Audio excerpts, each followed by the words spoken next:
Flynn Rian tampaknya telah mengambil sedotan penyelamat lainnya dan mengatakan semua yang dia tahu. Sebenarnya, kamu juga tahu bahwa sulit untuk menemukan rekan senegaranya di alam dewa. Menurut akal sehat, mereka berdua harus saling mendukung. Namun, kebangkitan King Jia dan fakta bahwa dia tidak lagi berhubungan dengan Jian jelas terkait. Tebakanku. Diukur, mungkin Jayana yang tidak tahu harus berbuat apa. Flynn Rian menambahkan detail yang tak terhitung jumlahnya untuk membuktikan retorikanya. Setelah Flynn selesai berbicara, kedua utusan itu sedikit mengangguk. Kamu melakukan pekerjaan dengan baik kali ini, dan kami akan melaporkan kontribusimu dengan jujur. Setelah selesai berbicara, kedua utusan itu meninggalkan kota Jingke dengan barang-barang bagus yang dikirim oleh Flynn Rian. Flynn Rian akhirnya mengirim dua dewa besar ini pergi, dan dia menghela nafas lega di dalam hatinya. Akhirnya diusir. Melihat ke belakang, hanya satu orang yang kembali ke Flynn, dan tangannya sudah berlumuran darah. Untuk sedikit sumber daya, dia membunuh teman-temannya sendiri. Banyak dari mereka karena Flynn Rian-nya. Dalam hal kekuatan, Flynn Rian secara alami tidak sebaik kecerdasan kebanyakan orang. Tetapi dalam hal cara mengendalikan bawahannya, Flynn Rian tidak ada duanya. Pergilah dan istirahat. Mereka meninggal dalam kerusuhan. Saya akan membiarkan orang memberi kompensasi yang cukup kepada keluarga mereka. Setelah meredakan emosi di hati bawahannya, Flynn Rian melihat keluar. King Jia, Jayan, apakah kedua orang ini membuat masalah lagi? Biarkan mata-mata di kota pengecoran pedang mengirim informasi kembali ke masa lalu. Aku ingin melihat seberapa besar masalah Mahkamah Agung. Di Sword Casting City, Jian duduk di aula dengan wajah tenang, memegang teh yang dibawa oleh Qin Yichen di satu tangan. Menyesap perlahan. Kepahitan memasuki tenggorokannya, dan kebangkitan manis segera menyusul. Hati-hati rasanya, ada sedikit aroma yang dimiliki oleh rerumputan dan pepohonan.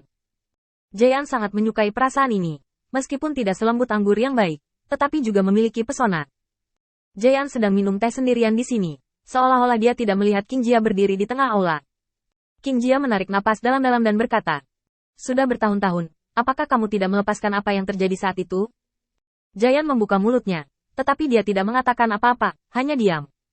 Pada awal tahun itu, dia telah mengatakan semua yang bisa dia katakan, dan sekarang, dia tidak ingin mengulanginya. King Jia melangkah maju secara langsung, sampai ke Jian, menatap Jian. Kami adalah satu-satunya warga desa yang tersisa. Bisakah kamu mengerti aku sedikit? Aku tidak ingin kehilangan teman terakhirmu lagi. Lihatlah alam dewa ini. Berapa banyak orang di sana, dan berapa banyak orang yang bisa dipercaya. Ya, saya akui bahwa pilihan awalnya memang salah. Tetapi saya telah menebusnya. Saya telah melakukan apa yang dapat saya lakukan. Dan Anda tahu situasinya saat itu. Saya hanya punya cara untuk memilih. Jian tiba-tiba mengangkat kepalanya, dengan sedikit kemarahan di matanya. Tepat ketika dia akan mengatakan sesuatu, Jian tiba-tiba menoleh dan mengangkat sudut mulutnya sedikit. Qin Yichen mengajarinya bahwa ketika dia tidak tahu harus berkata apa, lebih baik tidak mengatakan apa-apa.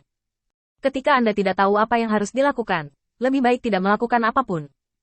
Biarkan otaknya yang tidak terlalu pintar memiliki lebih banyak waktu untuk berpikir dan melihat kebenaran. Keheningan Jian membuat King Jia merasa cemas untuk sementara waktu. Di masa lalu, hubungan mereka hanya jatuh ke dalam ketidakpedulian.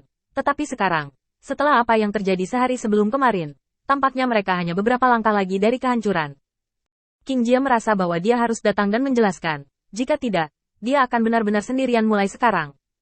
Jian melihat pemandangan di depannya dengan ringan, dan tidak mengatakan apa-apa, tenang saja. Melihat pengunjung keluar. Ucapkan dua kata ini dengan tenang, yang merupakan hasil pemikiran Jai yang cukup lama. Dia tahu apa tujuan King Jia di sini, dan dia tahu bahwa dia tidak akan pernah berkompromi. Daripada membuang-buang waktu, akan lebih baik untuk membuat keputusan lebih awal. Setelah mengatakan ini dengan tenang, dia mengambil cangkir teh dan menyesapnya perlahan.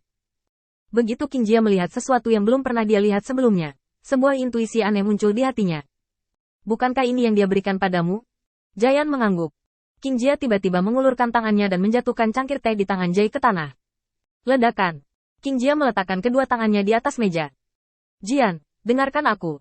Bahkan jika kamu menyimpan dendam padaku hari ini, aku tidak akan membiarkanmu terus melakukan kesalahan.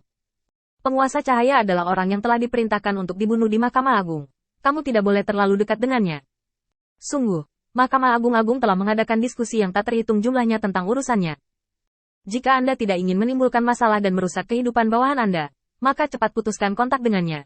Jika tidak, bahkan saya tidak dapat melindungi Anda.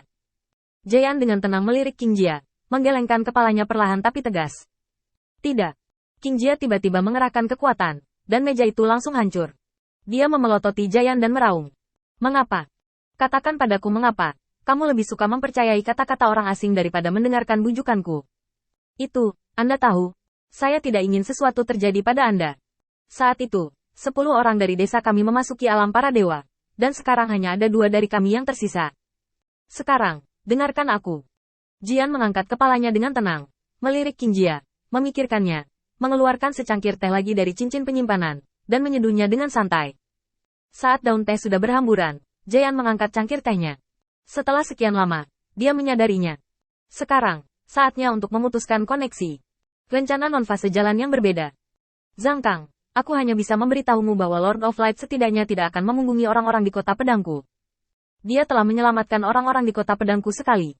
Sekarang kita semua berhutang nyawa padanya, bahkan jika kita mengikutinya dan binasa. Jadi mengapa tidak, taruh saja. Kami hanya mengembalikan apa yang kami pinjam. Pernyataan Jian langsung mematahkan pembelaan Qingjia, dan dia menatap Jian dengan kosong. Tiba-tiba dia meraih bahu Jai dan mengguncangnya kuat-kuat. Katakan padaku, apakah uskup Guang yang berkata begitu? Apakah dia? Metode apa yang dia gunakan untuk mengancammu? Bagaimana kalau aku membunuhnya? Bisakah aku mengembalikan ketenanganmu? Pelacur ini, berani membingungkan saudaraku. Aku akan memotongnya menjadi 8 bagian. Jian dengan tenang mendorong tangan Qingjia. Ketika kamu membuat keputusan itu saat itu, aku mengatakan bahwa di masa depan, kamu dan aku tidak akan saling mengganggu atau mengenal satu sama lain lagi. Ayo pergi. Aku tidak ingin mengacaukanmu lagi hari ini. Juga yakinlah bahwa kekurangan dan kelemahanmu. Aku tidak akan memberitahu siapapun. Ini adalah belas kasihan terakhirku untukmu.